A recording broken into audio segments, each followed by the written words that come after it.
Ladies and gentlemen, we are live!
Welcome everyone to MMA Weekly with Austin and Chef Dan. I am Austin, it's my co-host Chef Dan. How you doing today, Chef Dan? Salute. Thank you so much for having me, Austin. We are back as usual to break down this interesting weekend of mixed martial arts. I'm here for it. Thank you guys so much for joining us, whether that be on our podcast platforms on Google, Apple, Spreaker, iHeartRadio, Spotify. Thank you guys so much for joining us, or whether you're joining us on YouTube or Facebook. We are here. Let's go. Right, and before we go, I just wanted to say something real quick.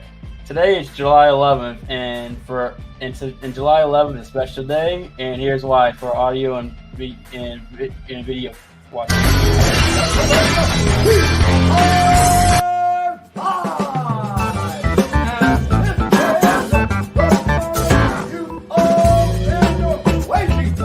Ladies and gentlemen, we are live! As this is the moment you all been waiting for. Ladies and gentlemen, we are live! As this is the moment you all been waiting for.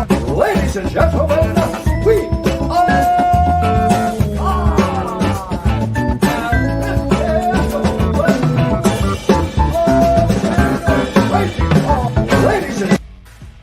Happy birthday, Chef Dan. Thank you so much, Austin. Thank you so much, man. Yeah. Thank you, man. Thank you so much. You're welcome. And happy birthday, Chef Dan. Definitely today's his birthday, and I'm gonna get a little special, wish him happy birthday. And we appreciate the love and support as JC Cruz says happy birthday to you as well, Chef Dan. Thank you so much, JC Cruz. Thank you, man. Thank you.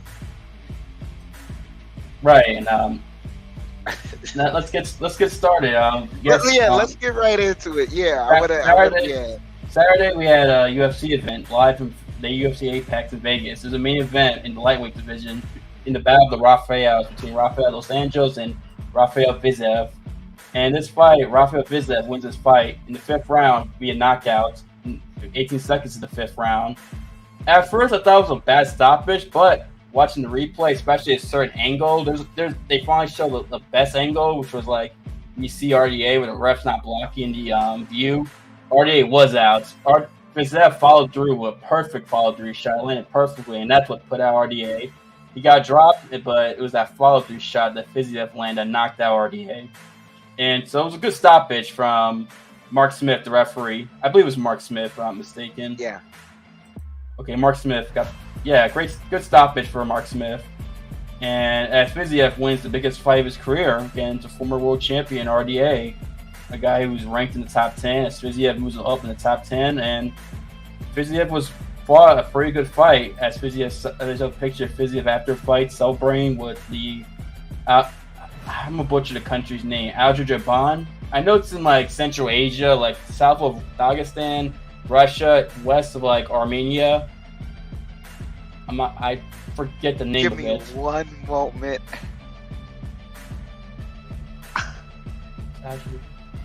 It's in Central Asia. I know. Go ahead.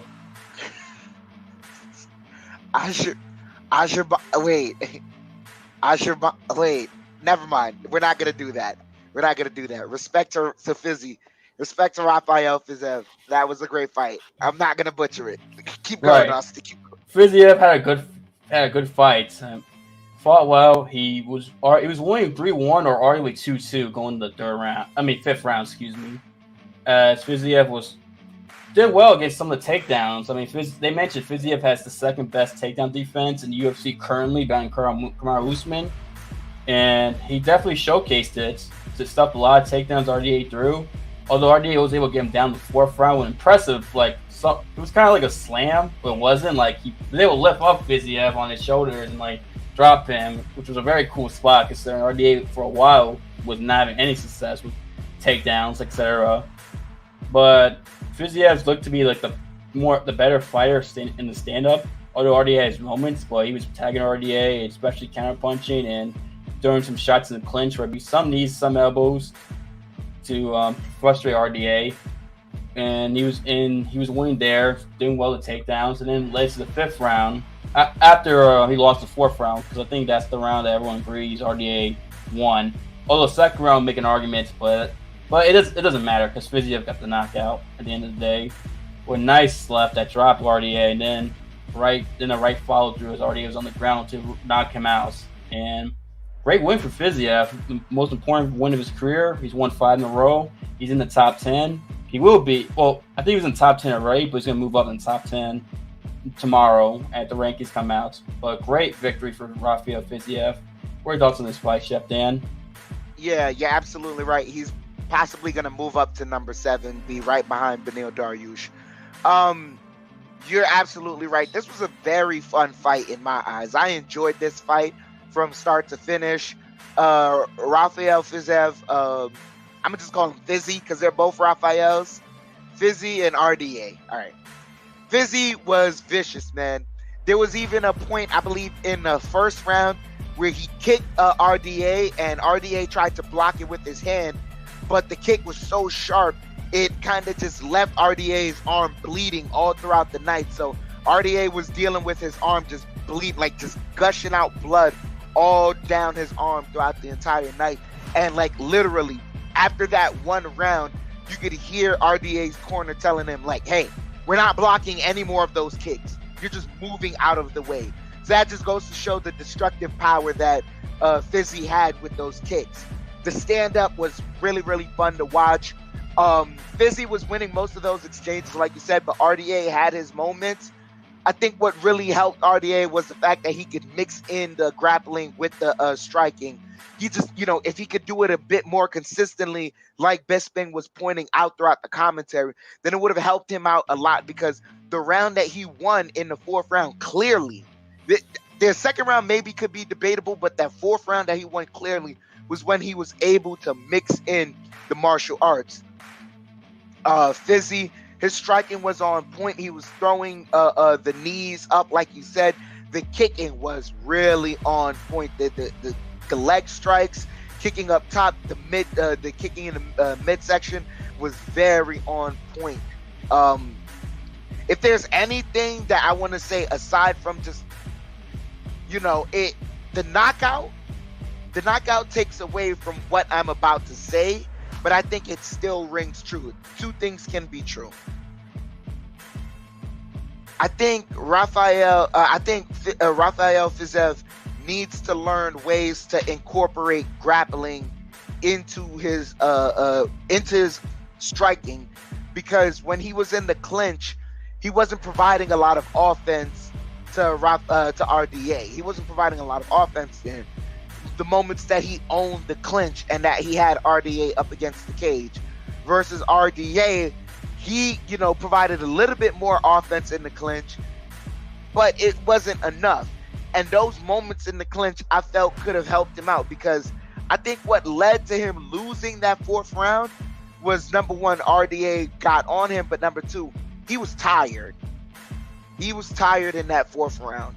And I think what could have helped him out was using those moments in the clinch to get your breath back, but also land some damaging shots. And even if it's not all too damaging, point-wise, it's helping out with the judges, just in case it goes past that 5th round and it goes into the judges' hands. Because at the end of the day, if he didn't land that powerful shot, the fight could have extended into the judges' hands. But all in all, Fiziev with a great performance and a great call out of Rafael Nadal. He now wants to be the best Rafael in all sports. I'm for it, man. Salute to Fizzy. I agree. I like that call out. It was out of nowhere, and I enjoyed it. At first, like, Rafael Nadal, like, oh yeah, it's right, a tennis player, and I was like, oh, he wants to be the best Rafael in sports. I like that. Yes, he's probably the most famous Rafael in sports currently. I don't think another one. I can't think of another one at the moment. Yeah. Yeah. Yeah, Nadal, great tennis player. Nadal would have to be more famous because he's a single tennis player, and I believe he's more famous than Fiziev. But other than that, no, I don't think there's another Rafael that's famous. In sports, yeah, like I said, Nadal's had success in tennis court. But yeah, I like that call out. And one thing about Fiziev, he has these like very like funny call out, like trolls call outs. He called out Hasbulla. I think his last fight when he knocked out Brad Riddell, he called out Vince Vaughn, the actor. I think so, yeah. So that's like he kind of has like a trollish personality, like so just these funny random call outs, and I like that about him. But there was an MMA fight he did call out. And that was Justin Gaethje.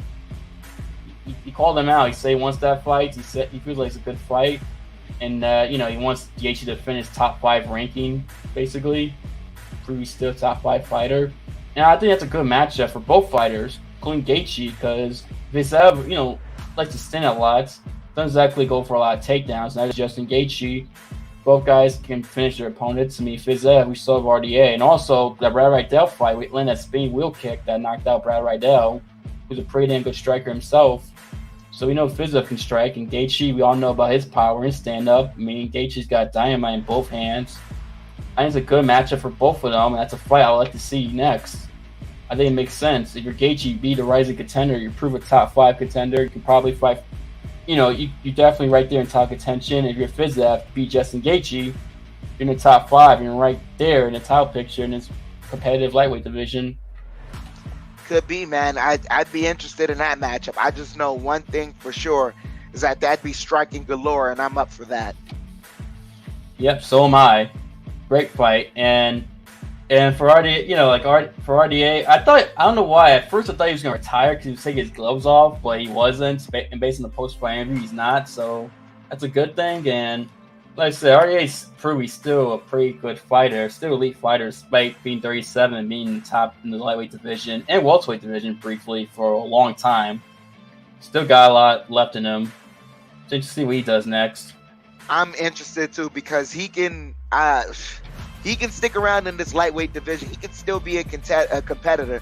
You just got called by Fiziev, but I think if anything, man, he's gonna rewatch that tape and know that there were moments that he could have capitalized on Fiziev, because as good as Fiziev was in the striking department, this was his first 5-round match, and that 4th round showed a whole lot of weakness.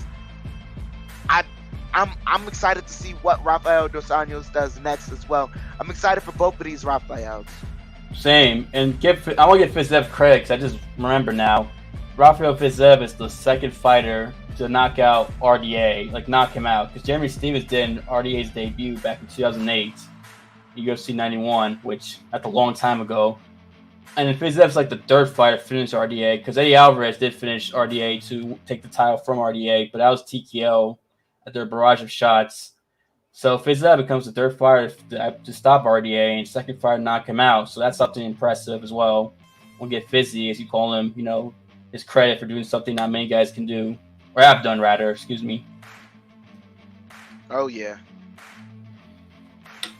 I guess But we can go ahead. Yeah, we can move on from that fight over to the next fight, the the co-main event. This was, I believe, this was in the middleweight division.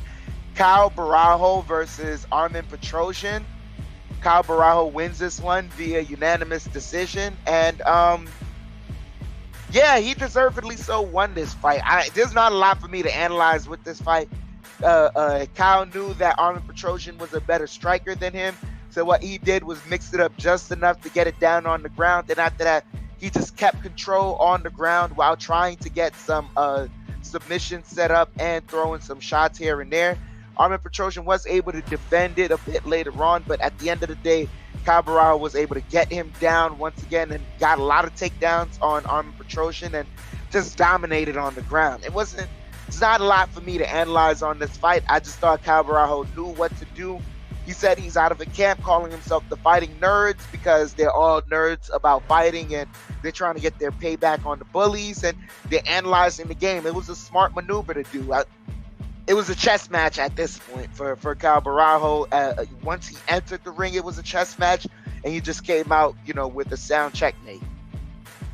Yeah, I basically agree with basically everything you said. I mean, it's not a lot I can add to it. I mean, Caio Borralho was the better grappler and showcased that, and had a lot of position control and was able to control and land some shots on Armen Petrosyan, because Petrosyan was the better striker of the two. And Petrosian did better in the third round, especially later on in the third round, just stopping some of those takedowns and doing some stuff, but it wasn't enough. I mean, Caio Borralho clearly won the fight and dominated the fight. Kind of like an Aljamain Sterling performance. Aljamain likes to go for people's back and just take their back and just control the fights there. Kind of like that. Or maybe like, when I see Caio Borralho, it kind of reminds me of a taller Oliveira.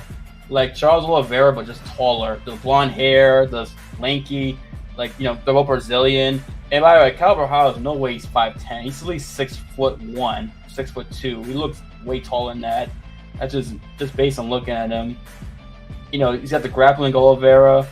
That's what I think watching Caio Borralho. It kind of reminds me of a taller, Oliveira, basically. Oliveira was bigger. Yeah. I mean, they both, I told you this off the air, they both look very similar. And not only that, after his win, they panned right to Oliveira, who was in the crowd celebrating Caio's victory. And you can just see the resemblance right there, especially when they both wear glasses. They just look very similar. So they do. Yeah, I just want to say congratulations to Caio Borralho. Back-to-back co-main event victories. And he's looking to just continue to move up in the UFC, and I enjoy that for him. And last time I didn't know why he was in the co-main event. He proved it, and this time he just showed a dominant performance where he didn't take too much damage. He stayed composed and did what was needed did the job that needed to get done. So salute to him. Yep. And we can move on to their fight. Fourth fight in the card, third fight down. Yeah, which is in the bantamweight division. Said Nurmagomedov versus Douglas Silva de Andrade. As Said Nurmagomedov wins this fight, unanimous decision, 30-27, 29-28. I agree with 29-28 scorecard. I mean, the right guy won, but to me, Douglas Silva de Andrade won the second round, and he did drop Said with it was a shot to the face, to the head, that dropped him the second round briefly.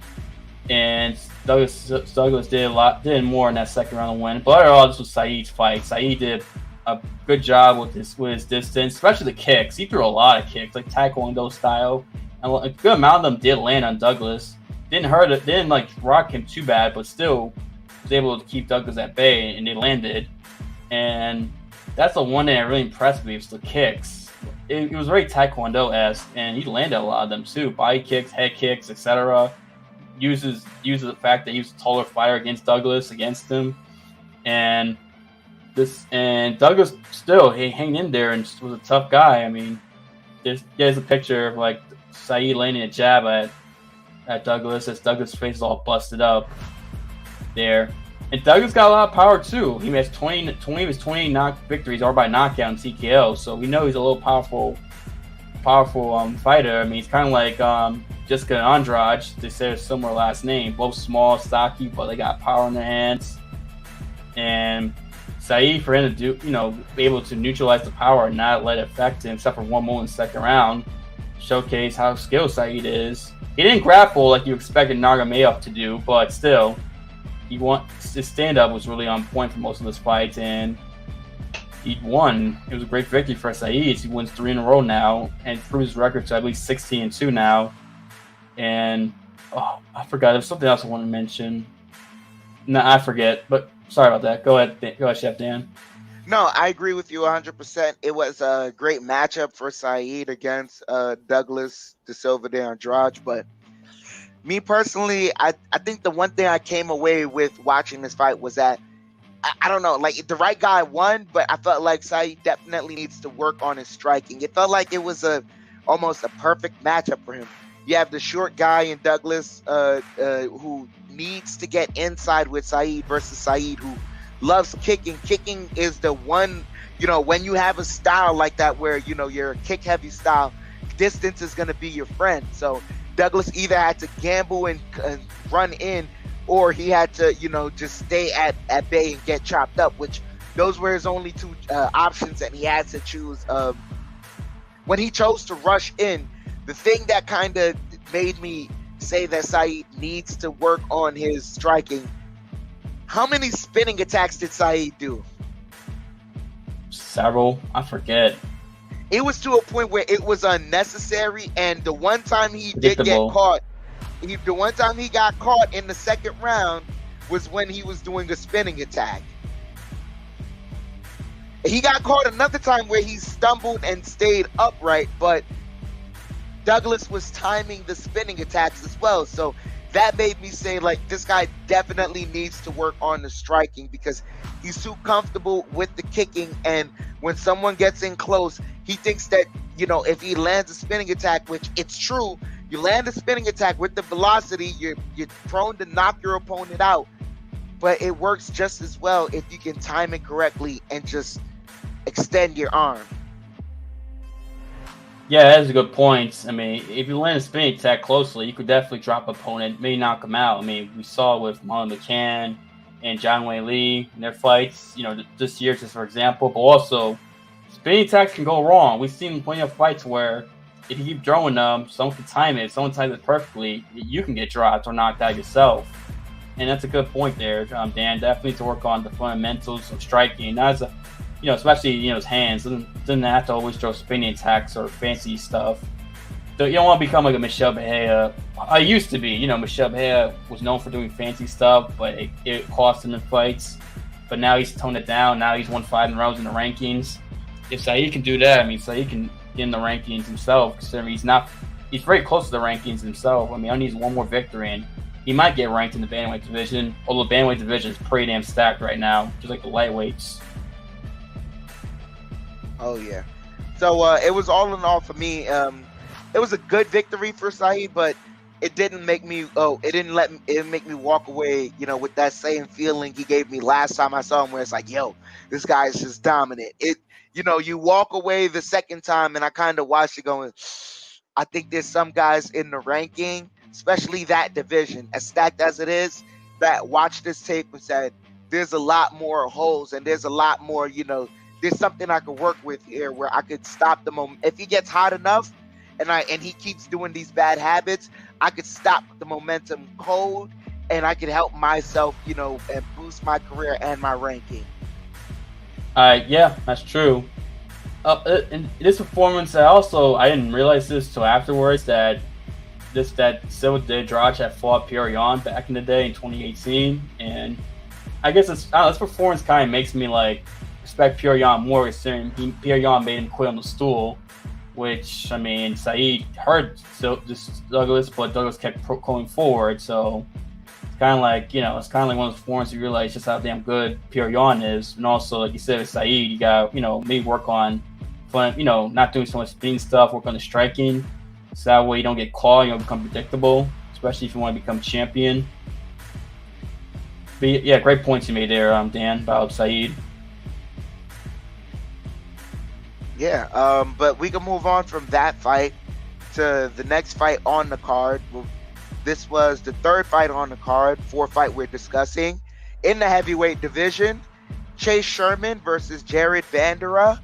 Chase Sherman wins this fight via TKO in the third round. This fight, it was entertaining to me. As far as in the heavyweights, it was sloppy. I don't expect crisp heavyweight. I don't expect crisp striking when I watch the heavyweights, unless you're in the top echelon. You see a guy like Cyril Gane or Tom Aspinall. Some of these guys, Stipe Miocic, those guys in the top heavyweight, they have crisp striking, so you can see those, that type of skill set. But Chase Sherman, he kind of knew that he was the better striker against Jared Vanderaa, even though Vanderaa had the length on him, and Chase Sherman was able to get inside, pop, get back out. He was dancing around Vanderaa a lot. Vanderaa landed some moments, but overall, I thought Chase Sherman, he was able to win the first round convincingly with a lot of just dancing around and landing a lot on Jared Vanderaa. The second round, Vanderaa seemed to figure out his momentum, and he landed on Chase. Chase got a little flat-footed and got comfortable, and that's where Vanderaa started to get his off. And Vanderaa also got comfortable, started talking to Chase in the middle of the fight too. Both of them were having fun as they were landing on each other, smiling as they were like, "Hey, all right, you got one. That's a good one. I'm gonna get mine back." And that kind of continued to be the theme for the second round. So I thought Jared Vanderaa won the second round to me. Third round, Chase, it was a bit of a back and forth. And then Chase started to gain his way throughout the third round. And then he just landed punches and bunches. And that's how he got the TKO there, just weaving Jared Vanderaa and landed some punches and bunches. And he was able to slump him along the cage. Referee came in, stopped it, and that was the fight right there. But to me, this was entertaining in the sense that I wasn't expecting too much from either of these guys. Both of these guys were coming off of a streak of losses, so they had to get back. We both previewed that this would be a gritty fight, and it wasn't gritty in the sense of dirty, but it was gritty in the sense of both of these guys knew that they had to stay in the pocket. So I enjoyed it for what it was. What about you? I agree. It was entertaining. It was back and forth. It was sloppy, but it was still entertaining. Both guys had landed hard shots at each other, and I agree in terms of Sherman winning the first round and Vanderaa won the second round. And then, like I said, punching and bunches for Sherman, especially after Sherman got hit a couple of times in that third round before laying the shot that hurt Vanderaa led to the finish. This was a very entertaining fight. And both guys need a win. So for Chase Sherman, it's a good. You could tell he was relieved to finally win. As he had mentioned, he felt like he hasn't lived up to his contract or done what he wanted to do at UFC. As he mentioned in the post-fight interview, which is kind of true. And for him, hopefully he can use it as momentum to start going on a win streak and to the point where he feels like he's doing what he's supposed to do in the UFC. But one thing about this fight that kind of bothered me is that Jared Vanderaa, in his last fight for Oleinik, and we all know Oleinik is known for his submissions. He's got 60 victories and like 40 plus submission victories. I forget, it's a ridiculous amount. And Jared decided to grapple with him, one of the best grapplers in the heavyweight division, and got submitted by Oleinik. And yeah, in this fight, where Sherman's not the greatest grappler and known as a striker, decides to stand and trade with him instead of taking him to the ground and trying to go for a submission like Alex Romanov did in Sherman's last fight. I don't get that at all. Why? That doesn't make sense. You grapple with Oleinik, but yeah, it's Sherman, you don't do it. You play his game, you end up losing. I don't understand that. That doesn't make sense. We shall see if the UFC keeps him around then, and hopefully he could get things right. Maybe he needs to change training camps to see that, just someone with a different eye needs to see what he should be doing in the octagon there. But yeah, I agree with you that if you at Oleinik, you're not supposed to grapple with, and Chase, you had the reach advantage, but at the very least, he had opportunities, especially in that second round, to mix it up, and he didn't. Yeah, that doesn't make that's bad fight IQ to me. I know I'm not a fighter, but still, it's like if I can understand this, I'm pretty sure he can as well. So he's a fighter, but I don't get that at all. That's puzzling when you think about it. It's like grapple Olenek, but yet wrestle, yet stand with Sherman. Yeah, that doesn't make sense. But good victory for Chase Sherman. Gets a bounce back victory. Finally breaks his losing streak, and like I said, hopefully for his sake, he started using his momentum and get on a win streak. We shall see. As Sherman got the performance bonus, correct? That you said. Yes. Sherman got a performance bonus, and Fiziev got a performance bonus as well. So salute to those guys. Yeah, both of them deserved it in this card, definitely. As we transition to the second fight in the card and the fifth fight we're talking about between Aiemann Zahabi. Firas Zahabi's younger brother. For those who don't know, Firas Zahabi is the trainer at TriStars MMA, the gym of George St. Pierre, Rory McDonald, and other great fighters too. It's one of the better gyms in MMA, especially the last 15 years. It's an elite gym at TriStar. The younger brother of Firas Zahabi, as he defeats Ricky Turcios 29-28 in all three judges' scorecards. Aiemann Zahabi just looked like he stuck to the fundamentals, and one because he was more fundamentally sound. Ricky Turcios, I don't know what he was trying to do in this fight. He did a lot of foot stomps and weird movement stuff that was I don't understand. Are you trying to bait Zahabi or what? And Zahabi just stuck to the fundamentals and just did what he's supposed to do. Land the shots he needs to. Didn't do anything too risky that could put him in real danger, but was still landing and etc. And he was able to pull up the victory. And this was, I'm going to show a picture of the fight as he sees Zahabi land. Looks like a front kick on Ricky Turcios. And I'm surprised Turcios blocked, but okay. It's partially blocked. The picture shows partially blocked, but it still lands with it makes the contact. Go ahead. Yeah, and Ricky Turcios trains out Alpha Male, Team Alpha Male, Uriah Faber, and another gym, I forget too, but I know he's trained at Team Alpha Male, which is a really good gym, especially for lighter guys. And I don't know why he fought that way. I didn't get it. Didn't have a great performance, really bad performance, and kind of let Zahabi get the victory from him, in my opinion. I don't know what he was doing. I mean, I don't know. You can tell me what you thought he was trying to do, Chef Dan, because I'm confused. Nah, I'm not Ricky Turcios, so I really can't tell you what he was trying to do, man. Ricky Turcios is a unique individual, but as good as tape as Aiemann Zahabi put is as bad as tape as Ricky Turcios put. And the reason I say a statement like that, it feels like it's a nothing statement, is it feels like this was a nothing fight. Not to take away from Aiemann Zahabi, but Ricky Turcios was just so bad out there that, how does that propel Aiemann Zahabi? I mean, yeah, you beat Ricky Turcios, but if anyone watches the tape and sees, Ricky Turcios was terrible this fight. It didn't make any sense what he was doing. Zahabi is clearly staying on the outside and looking for a counter. As to why Ricky doesn't try cutting off the octagon, doing some leg kicks, and then trying to make the fight dirty. If you're getting in and he's tagging you anyways, at that point, enter the clinch. Do a lot of body strikes. Try and slow him down, because this is going to be a 3-round fight. Slow him down. That way you get your opportunity in the 3rd round. But that wasn't what he tried to do. He tried to go about it in a different way that was just looked terrible. This is a terrible fight. I was not entertained by this. The right guy won the fight, but this wasn't an entertaining fight. Yeah, I agree. This was not entertaining at all. Exactly. I'm with you. Especially considering what happened in the first fight of the main card, which was between Jamie Mullarkey and Michael Johnson. As Jamie Mullarkey wins a split decision, 29-28, and 2 judges went for him. 1 judge went for Michael Johnson, 29-28. And this fight was entertaining. This was fight of the night, and deserved to, because this was an entertaining fight back and forth.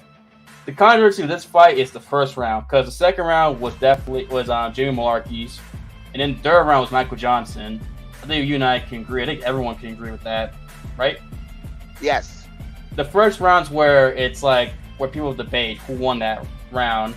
At first, watching it live, I thought Michael Johnson won, but watching the first round again, I'd have to go with Jamie Mullarkey because Michael Johnson did drop Mullarkey, but Johnson, he went for I don't know if he's going for a submission or what, but he didn't like do any follow-up shots where if he would have done it, he might have put away Jamie Mullarkey and not needed judges in that round. If you go back and watch when Johnson dropped Mullarkey, and then when Mullarkey rocked him, Mullarkey did land like a couple of like follow-up shots on Michael Johnson, even though Michael Johnson got up. And also before the knockdown from Johnson, Mullarkey was landing more shots than Johnson in stand-up as well. And when you consider all that in, I understand why the judges gave Mullarkey the first round, and I understand why Mullarkey won the fight. It's just that if Michael Johnson had just followed through with some of his shots, I think he would have knocked out Jamie Mullarkey, finished him, and we wouldn't need judges. Looking back at it. Okay, you know what? All right. Wait. What? I don't want to take that away from Michael Johnson, the missed opportunity. Like, because he didn't cash in on an opportunity he created for himself, at the end of the day, he still created the opportunity. So I don't want to take away like him, because you're absolutely right. He kind of put his arm around Mullarkey's neck like he was going for a rear naked, but never committed to the rear naked. Like he just kind of tried to push Mullarkey down so he could get on top of him and go for a ground and pound. If anything, like, yeah, you're right. He could have put him away. But, I mean, I thought Michael Johnson won the first round. I thought, like, you know, I didn't think Mullarkey, he did throw more of a pace than Johnson, but I don't think he landed cleaner. I think they just about were even on the strikes. And even when you take that into effect, like, I felt like Johnson's, like, I don't know, they both got the, I like, for me to judge the drops is, I don't know, man. Ugh.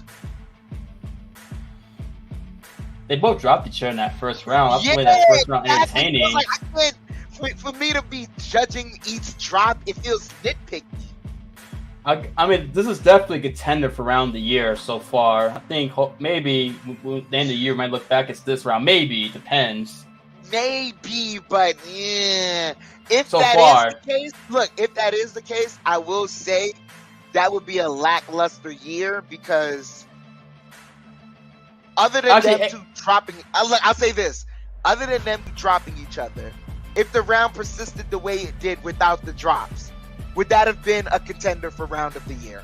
No.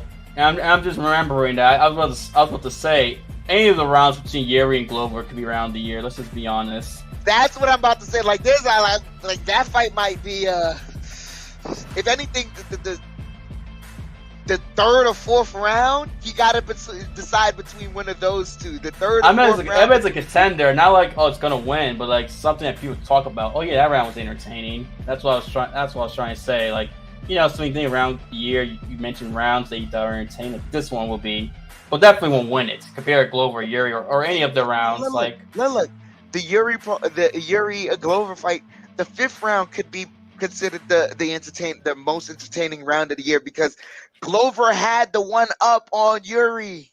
Right. Yeah, it's true. Yeah, exactly. Yair won 30 seconds left, but yeah, this is an entertaining round, like I said, and I feel like there's other rounds I'm forgetting that are entertaining that I'm just living through my mind, but yeah, this is definitely an entertaining round. And like I said, it's probably gonna be other rounds that are gonna be better than this. Obviously, there probably will be, especially with these up two cards coming up with Long Island and London. And other cards too. Like Molly McCann and Luana Carolina, they might have a round going for them. I gotta watch that fight again. I only remember the spinning back elbow. I'm forgetting everything else. Bro, no. I remember the first round, Molly was throwing bombs on Luana. Luana was dodging some of them and countering Molly, but Molly was throwing bombs. And then the second round, like, Luana got her rhythm back and she started showboating on Molly and tagging her up and this, that, whatever. And, that was a great fight. Yeah. You know what? We're digressing right now. Yeah, We're we going are. on a tangent. Yeah. This was fight of the night, all in all. Michael Chandler versus Jamie Mullarkey. Johnson. Fight of the, excuse me. Chandler was giving us haymakers too, bro. Yeah. That's right. And Chandler gave us a haymaker too, man. Oh man, and we just had a discussion before the show. Excuse me. Michael Johnson, Jamie Mullarkey, fight of the night for this card. They deserve the bonus that they got, and this fight, just the fact that the way it started off, this was the fight that started off the card. It saved the card, in my honest opinion. I agree. It did. This saved the card because because this was not the greatest card the UFC put on. I mean, yeah, it ended spectacularly with the knockout of Fiziev and Los Anjos, but it wasn't the greatest card in the world, like Dan mentioned. And this fight definitely helped the card big time. How entertaining it was. Totally on the money with that, Dan. Yep. But all in all, we tuned in for the card. Yeah. We tuned in. The main event was a great fight. We look forward to see what both fighters have. Michael Johnson, even though he lost this fight, he still came out a winner because we still want to see more of Michael Johnson. The resurgence is there, man. I'm excited for more Michael Johnson. Yeah, I am too. I agree with you there. And Caio Borralho, I'm excited to see more of him too. So, just some prospects that came away from this card that we're excited to see. These guys have built their profile and built some anticipation for their next outing. Can't wait for that. As I want to get into this card. Yeah, and I do want to say out one fight in the prelims. I do want to say out Cody Brundage being a TKO victor or Tresean Gore. Tresean Gore was a guy who definitely some people were high on, and Cody Brundage just knocked him out in the first round. Especially some vicious ground and pound at the end too. In the main event, the prelims, very good, great performance from Cody. Want to give him a shout out. Yeah, man. From there, we could. I want to move right into this card because I'm excited for this one. UFC is on ABC, ladies and gentlemen. The UFC is on ABC, ladies and gentlemen. The main card starts at 2 p.m. Eastern time zone. Early, it's early because of ABC, which is kind of odd. But hey, Saturday afternoon fights, you can't complain, especially a card this damn good. This is a great card. The main event for the card, Brian Ortega versus Yair Rodriguez in the featherweight division. Both of these guys coming off of losses to high caliber opponents. Yair coming off of a loss to Max Holloway. Brian coming off of a loss to Alexander Volkanovski. Excuse me. And both of these guys high in the rankings, looking for a win over the other to help build their case to get into the ring with Volkanovski to contend for a title. I'm excited for this, man. This is going to be a 5-round war. Brian Ortega, I already know what he's going to bring, the mix between the striking and the grappling. Yair, the creative striking that he's going to provide in this matchup. I'm excited for this one. I am super excited for this main event. Me too. I am so excited, man. This is gonna be excellent. Both of these guys got great shins too. Both guys' shins have been tested in fights, and they have showcased it. I always say Mexicans have great shins, and these two guys are Mexican. Obviously, yeah, you're from Mexico, Ortega from LA, and both guys are highly skilled too. I mean, Ortega is submission game. He may have one of the best submission games in all of UFC. It's up there with Oliveira. It's up there with who else? I'm forgetting someone. I had someone else in my mind. It's a great submission game too. But it's up there with Oliveira, guys like that, etc. One of the best submission games in all of UFC. Ortega, man. I mean, his nickname is T-City because he's known for his triangle choke. And even though Volkanovski somehow escaped it, which is still one of the most impressive things Volkanovski's ever done, escape that triangle choke at the end drop. But Yeah, I mean, triangle choke is it puts you on. You're basically tapping unless you're Volkanovski for Brian Ortega. But he's also got other submissions too. We've seen him win rear naked chokes. I've seen him win with guillotines. I mean, he's got a lot of ways to win submissions. Also, he's got a lot of power in his hands. He's not a bad striker. I mean, we saw a Korean Zombie where he dominated his Korean Zombie for 5 rounds back in 2020. It was a mostly stand-up fight, and he was able to win the stand-up exchange.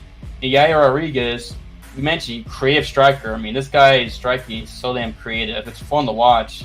Like, I've seen him hit some moves, hit guys with like shots that I wouldn't expect from a fighter, like crazy stuff too. I'm trying to remember. I think it was him when he fought in the UFC 189, the McGregor Mendes card, where he hit like a weird like a jump kick. It looked like in wrestling and the insecurity. It kind of looked like that almost, where he hit his opponent with that. It was impressive. And Yair is, like I said, a very creative striker. Got some good grappling too. Not a bad grappler in terms of surviving certain positions, but at the same time you don't want to grapple with Brian Ortega either, considering how good his jiu-jitsu is. And this card, man, these two guys, they're gonna deliver. I know these two are gonna deliver. Ortega's got power in his hands, but Yair is so creative, so good that if Ortega's not careful, Yair can crack him.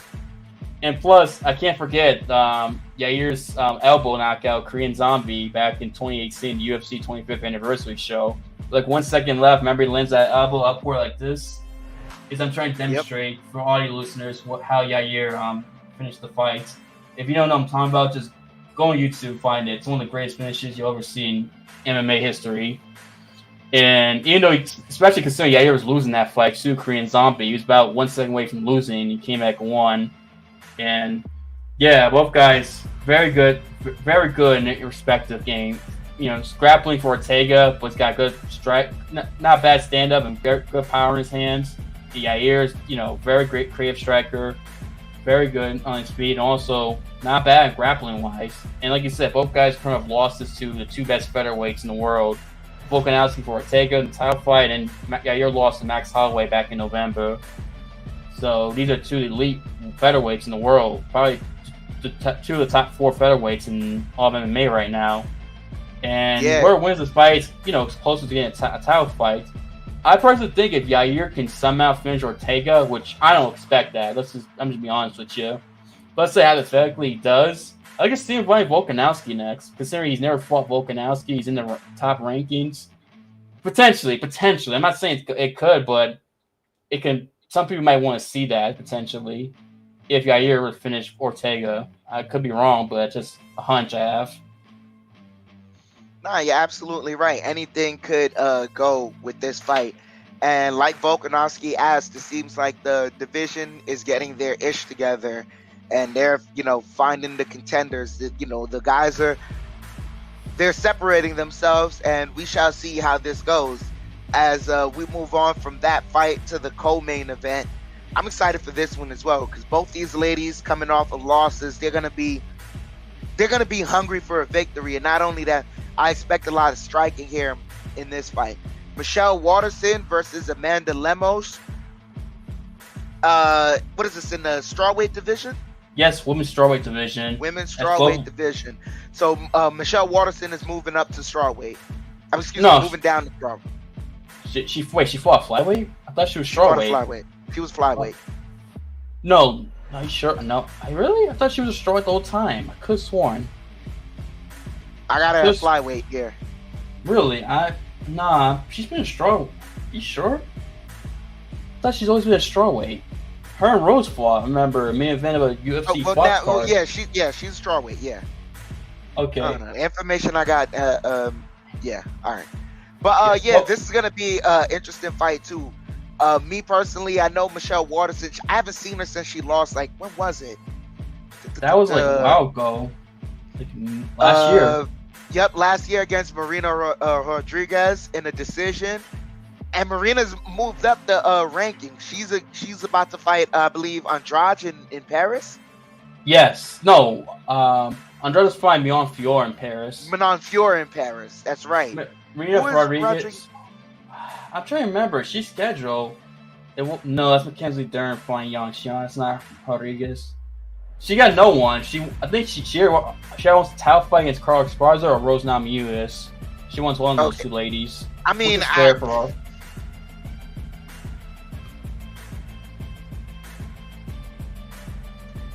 You're gonna have to wait in line. Zhang Weili's right there, man. Well, she said Rose Namajunas. Yes, it has to be Rose. It has to be Rose because Zhang Weili is next in line for the belt. That's it. I'm not taking anyone else for an answer. I agree, but Michelle Waterson fought since May of last year when she lost to Marina Rodriguez, and Michelle was supposed to fight like in December and I believe in March, but I forgot something happened with her where she had to pull out. Rebos, yeah, that's right, Rebos. I remember she said something happened to where if she didn't take care of it, it might end her career. I still don't know what that is. She still hasn't explained it. Maybe we'll find out this week in the media press conference and interviews. We'll definitely find out what happened, but I'm glad she's able to fight. It's nothing too serious for her. And as like you mentioned, she's come up a loss to Marina Rodriguez, and Lemos has come up a loss to Jessica Andrade. For Andrade, Lynn is a standing standing triangle, arm triangle choke in the first round, I believe. Yeah, yes, you're right. And that was impressive. What an impressive victory for Jessica Andrade. Pulled off. But before that, Amanda Lemos had won 5 in a row and looked like a rising contender in the strawweight division. But Andrade is pretty damn good, and she's a former champ for a reason.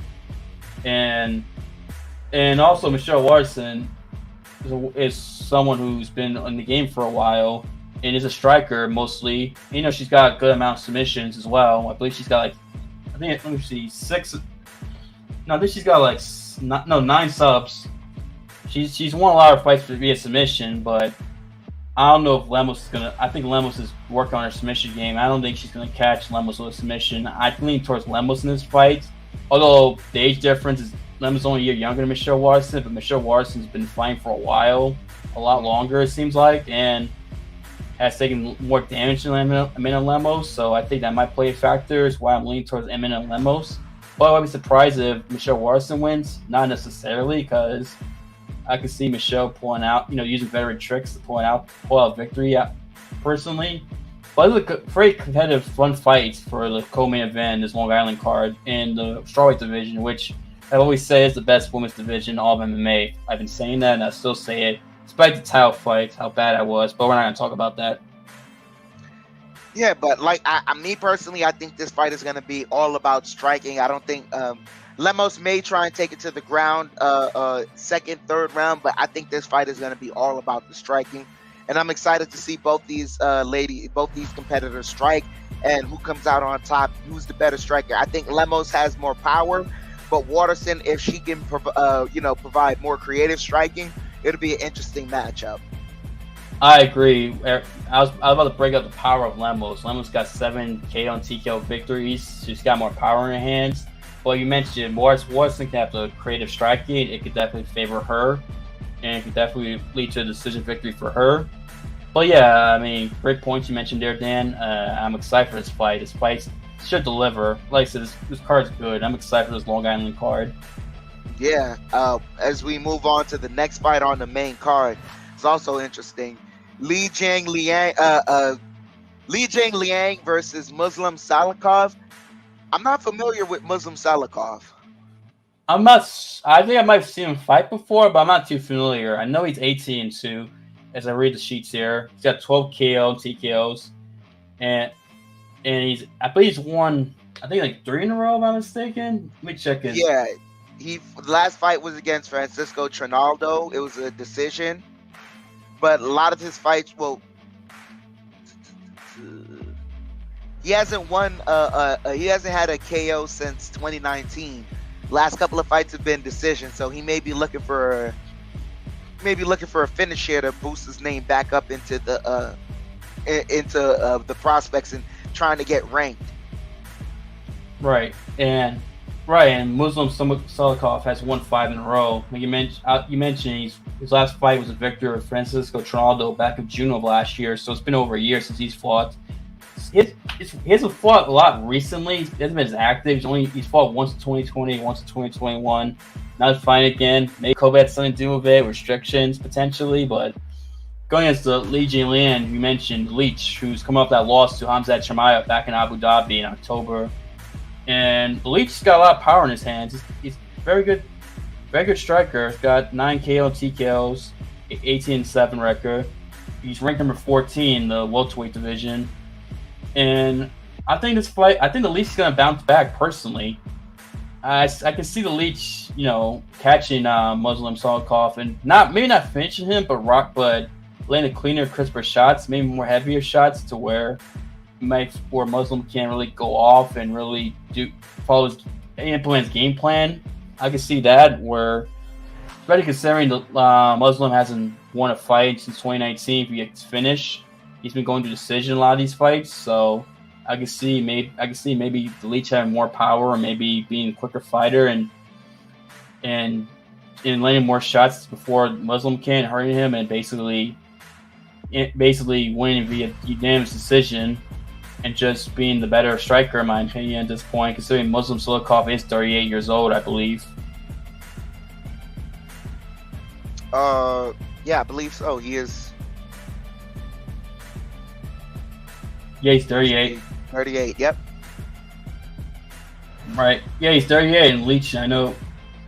And the Leech is 34. Now, granted, I don't think Muslim's taking a lot of damage, but at the same time, he's not being as active. Maybe I can hurt him or I could benefit him, but I think the Leech is just a bad matchup for Muslim Salakov. Unless proven wrong, but I'm going with the Leech. Okay. I don't remember seeing. I don't remember Muslim Salakov.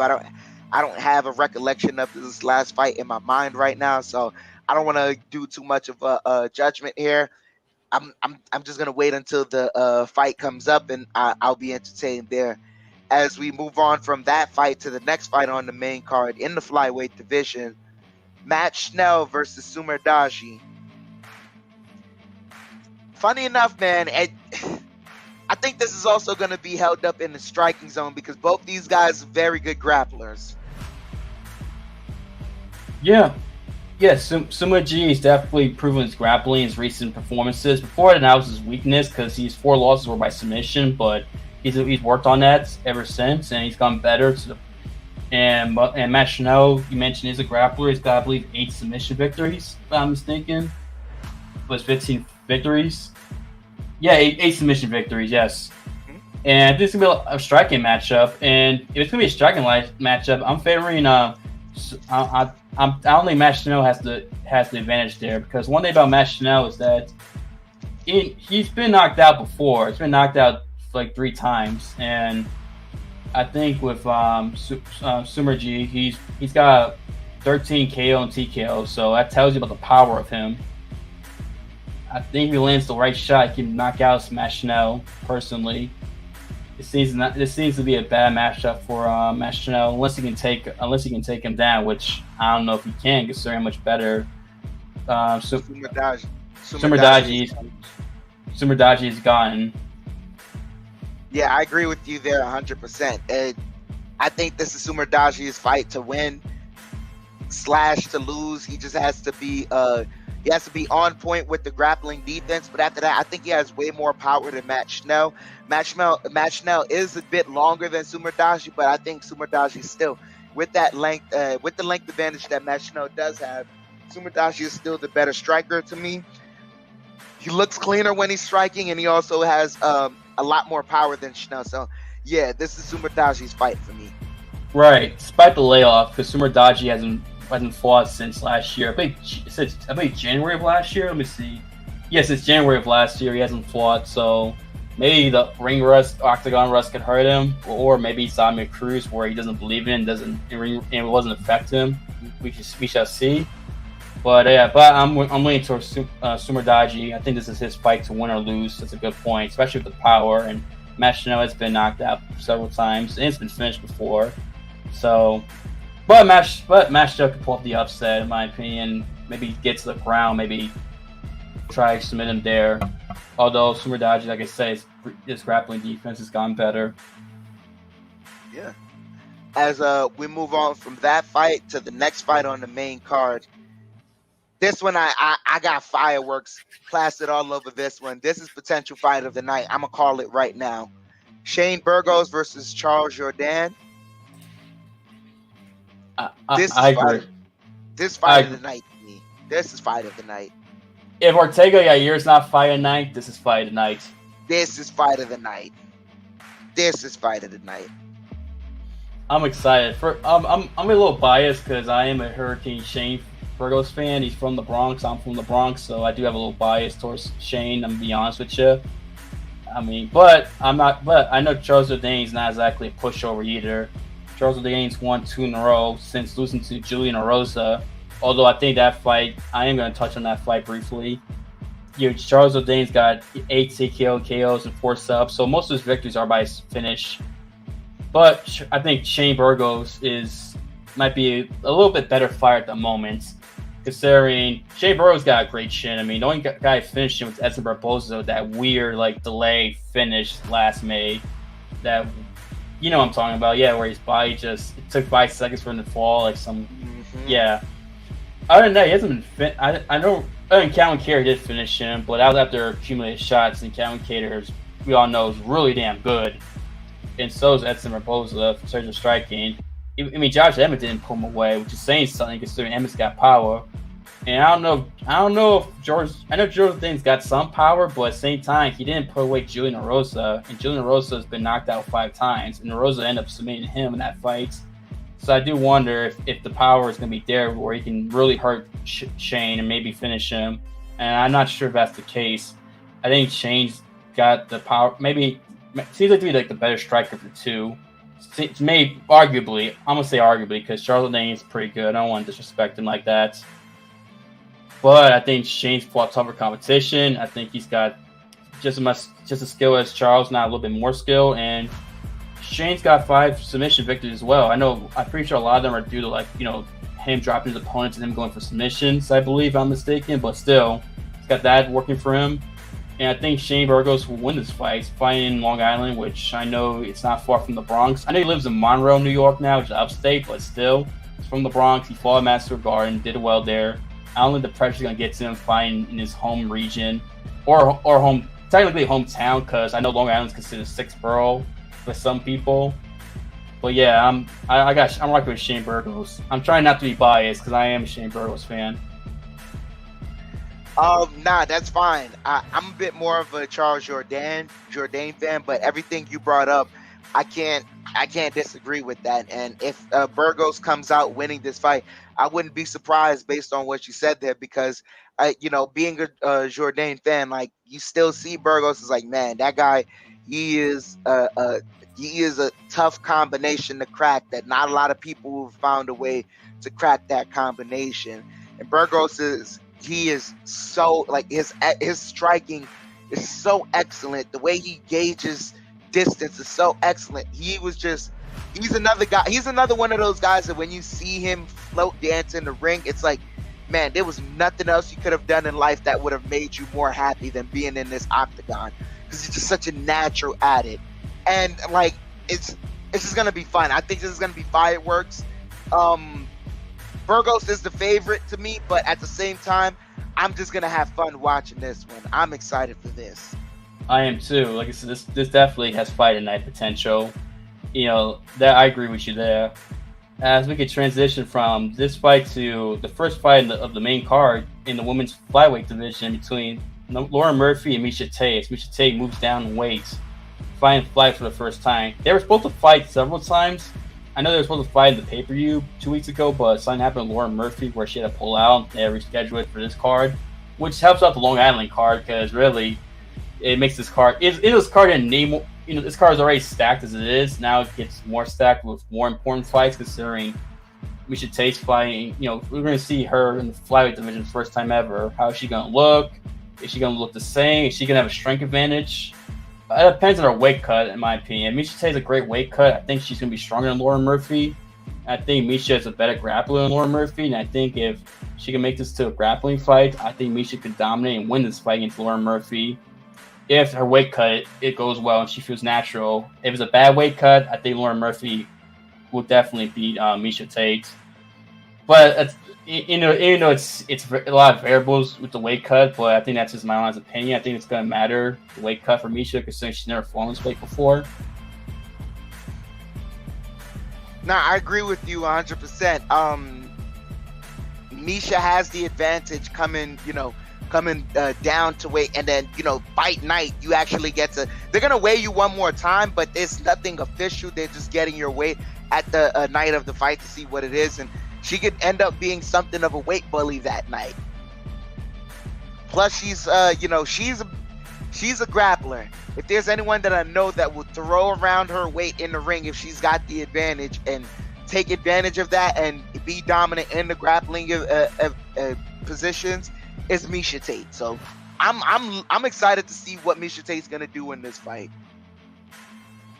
Yeah, so am I. Lauren Murphy's coming off the title loss to Valentina Shevchenko. She hasn't fought since then. I thought she fought after that, but she hasn't. So if Lauren can go out there and be a former champion, I mean, she's definitely right there in that flyweight title contention. Doesn't mean she'll fight Valentina next, but she's still not far off, basically. And being a former champion, Miesha Tate, a legend, definitely. It's definitely great for her career if you're Lauren Murphy. And like I said, Lauren Murphy more of a stand-up fighter, considering based on watching her fight, she tends to win via stand-up. I don't see her usually do a lot of grappling in her fights. So if you're Lauren, hopefully she can stuff some of the takedowns with Miesha Tate, because she doesn't. She's not going to win, in my opinion. Yeah. If she doesn't stuff it, and I think what it starts off with is forward pressure. I've noticed a lot of the grapplers in today's the matchups with the MMA fighters. Some people think it starts with the takedown defense. Me personally, I'm watching it. A lot of the time, it starts with the forward pressure. If you can negate a wrestler having that forward pressure, there is no back foot for them to kind of to shoot off of. The only time they could maybe catch you is in the middle of your own combination, where they'll take a gamble in the midst of your swinging and shoot for that. But then that's a gamble where, like, hey, if they don't duck correctly, it's good night, Irene. So I think if anything, you negate the forward pressure first. That'll be the key for you, as far as like your striking flourishing throughout the night. I agree. Although Miesha's striking at times is pretty good at times. She's been working on that, even the end of her career, before she retired 2016, I should say, rather, when she was, fighting when she was climbing her way back, and, when she won the world title, her striking was somewhat improving. And I'm pretty sure she's trying to improve that striking. So, I mean, hopefully Miesha can work on that striking and maybe negate what you mentioned, what Lauren Murphy should probably do. But we shall see. Because I think you're right about forward pressure. Taking that away from someone like Miesha Tate could definitely help Lauren Murphy out big time. It's a very good point there. Yeah. But that's essentially the main card for UFC on ABC. After that, there's some great preliminary fights. Jack Shore is back, ladies and gentlemen. Jack Shore, 16-0. He's facing Ricky Simone. That'll be an interesting fight to me. I'm surprised it's not in London, considering Jack Shore is from the UK. He's from Wales, which is in the UK. I'm like, how's this not in London? And he gets a pop. He gets a pop. The last London card, he was on that one, and he got a pop. But I guess he wants to fight again and really soon. So if it's not the London card, he's gonna fight here. Maybe if he doesn't take too much damage, he bounces back really quick. Who knows? A lot of fighters are doing that. It's crazy. This guy. I mean, this should be on main card somewhere. This fight's too damn good. Yeah, Ricky Simone, who's ranked number 11, Jack Shore ranked number 14 in the bantamweight division. Jack Shore is undefeated, and Ricky Simone, I believe, is 19-3. I mean, he's bounced. I mean, he's won, I believe, 3 in a row or 4 in a row, something like that. I forget the win streak Ricky Simone's on. I'm trying to remember now. Give me one moment. 4-fight win streak. Yeah, okay, I see it. It just pulled up now. His win streak. It's 4 in a row. He's being Ray Borg. Rafael Sunset, Ryan Kelleher. He definitely looks like a contender, especially with his power, especially with his striking too. I mean, I'm excited for this fight. This is going to be a great fight for the prelims. I mean, my goodness. Also, please tune in as early as possible and watch the first fight, because if you watch if you watch MMA Weekly with us on YouTube and you see the tune-in show, there's a special knockout that happens over at Invicta FC, where a lady gets a right cross and then turns over into a head kick. That's Emily Ducat, and she will be making her UFC debut against Jessica Penne. Yeah. UFC on ABC, so I'm tuned in for that one as well myself. I didn't know that until my dad told me earlier. I was like, oh, really? Like, dang, that's a big... I'm surprised no one's talking about that. That's a big deal. She got, like, a viral knockout. Like you mentioned, right cross, throws her opponent, head kick, and just knockout. I mean, it's one of the best knockouts you ever see in women's MMA history, or knockouts, period. Period, She should make her debut against Jessica Penne, who's actually ranked number 14 in UFC rankings in strawweight division. So if Emily Ducat can win this fight, she'd be in the rankings. She'd immediately be ranked. It'd be a big deal for her. This is a big opportunity. She's won 3 in a row. To look up her record in SureDog. So making 4 in a row, be a ranked opponent. I mean, this is the opportunity of a lifetime for her. So far, yeah. I mean, go look to her. Go look to Jessica Penne as well. Yeah, there's some other fighters here that very interesting to see. Well, go ahead. I'm excited. Phil Rowe against Abubakar Nurmagomedov, cousin of Habib. Known as the gangsta. If you watch those videos of Habib and them, in the training camp and IKA, known as the gangsta. Guy comes out gangsta paradise too, which I like as well. Living out that persona. Oh man, we'll find out because my information here on this page is wrong, but I'm being told that fight is canceled. So I don't know. What? Oh no! Don't be kidding me. See, it was canceled because I do want to mention another fighter in this card. I want to mention Dustin Jacoby, who is a very talented light heavyweight. He's ranked number 15. Guy's won, I believe, 6 in a row now. And it's a guy who fought in UFC early on, back like 11, 12 years ago when he was super young. Didn't go well. Went to kickboxing, had some success there, and then came back to MMA and has had a much better career and has done very well in MMA. Like I say, he's ranked now in the UFC light heavyweight division. And he's in UFC, he's won his last 1, 2, 3, 4. He's won 5 of his last 6. The one of those fights was a draw against Ian Cutelaba. It wasn't that he lost. It was a draw.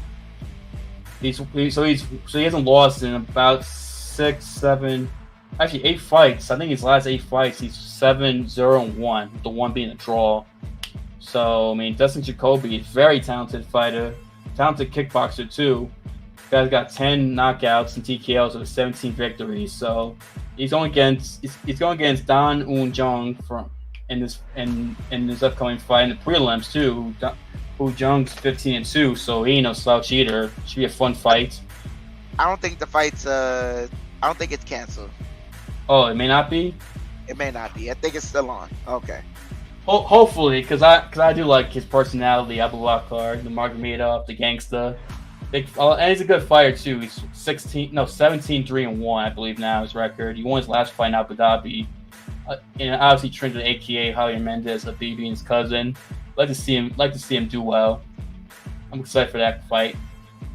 Yeah, but all in all, I'm excited for this early card on ABC too nationally. So a lot of these names, they're not the biggest names, but they got enough well-known names that people are gonna tune in and watch this card. I can't wait. Yeah, can't wait. The main card's at 2 p.m. on ABC here in the United States, 2 p.m. Eastern Time. 11 a.m. Pacific, so if you're in the West Coast, it's morning fights, main card. But the prelims start at 11 a.m. Eastern Time, not 8 a.m. the West Coast. So you wake up early morning, eat breakfast while watching fights. Kind of cool to do this every once in a while. I like this. I don't mind this. I don't mind it either. Yeah, I'm excited. Like I said, it's card in Long Island at UBS Arena too. Not far from New York City, so I mean, damn, it's a great card. People in New York, Long Island, definitely getting a great card for the UFC. And I'm pretty sure the UFC will be back in the New York area for Madison Square Garden in November. I'm pretty sure. So if you can't make the Madison Square Garden one, you at least go to this card and have a great card. Great card too. And speaking of great cards, I do want to mention this briefly before we end the show. Last week, we found out Darren Till was injured and I was fighting against Jack Hermanson, which is supposed to be the co-main event of next week's card in London. And Chris Curtis stepping in in Darren Till's place going against Jack Hermanson, the co-main event of the UFC London card. Want to mention that briefly. Sucks Darren Till got hurt. I mean, Darren Till's been unlucky, it seems like, ever since he's gone to middleweights. Either got injured or has lost some close fights. It's just like, damn, man. I like Darren Till. I want to see him do well. It's just hopefully he can avoid an injury bug and go out there and perform. Because when Darren Till is, at his best, he's a really talented fighter, top-level fighter from the UK. And also for Chris Curtis, it's a big opportunity for Chris Curtis. We'll talk more about it next week, obviously, but this is what, his 5th fight since making his debut? Or, no, it's 4th fight since making his debut in November. I mean, this is... And he's been steady working. Yep. Yes, steady working. Perfect. If he could beat Jack Hermanson, which we'll talk about next week, more about it, my goodness. You want to talk about first year for a fighter? I mean, Chris Curtis might have one of the best first years for a fighter that didn't win a championship ever. Yeah, it would be exciting, like just the meteoric rise he had, because he's not a guy, he does a lot of media and all, but he's been putting in the work consistently. Even the times that we don't see him in in the octagon, I've seen him corner a whole lot of fighters near the apex. So he's been, I'm guessing, staying at the apex, staying busy in front of the right people, and so he's able to capitalize on this opportunity. But we'll talk about it more so next week when that time comes.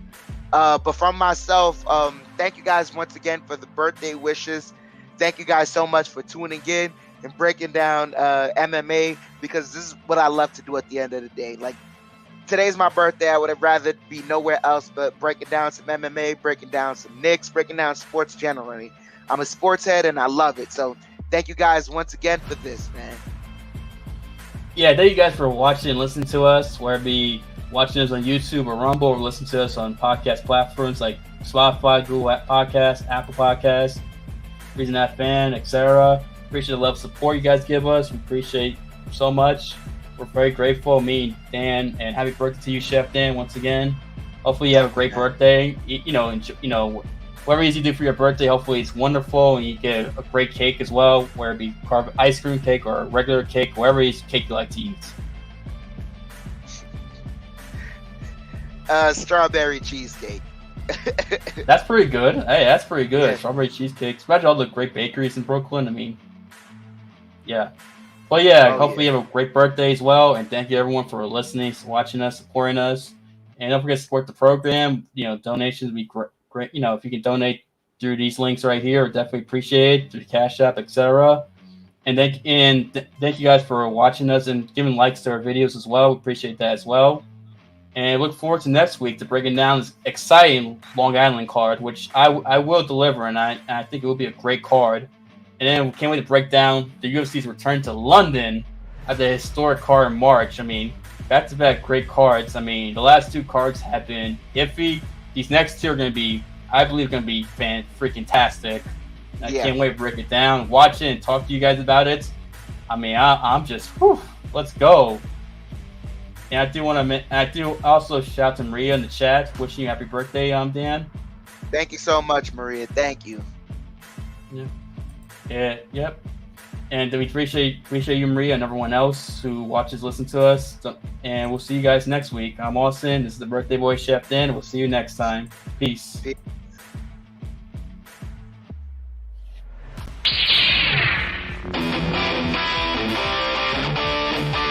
Ladies and gentlemen, we are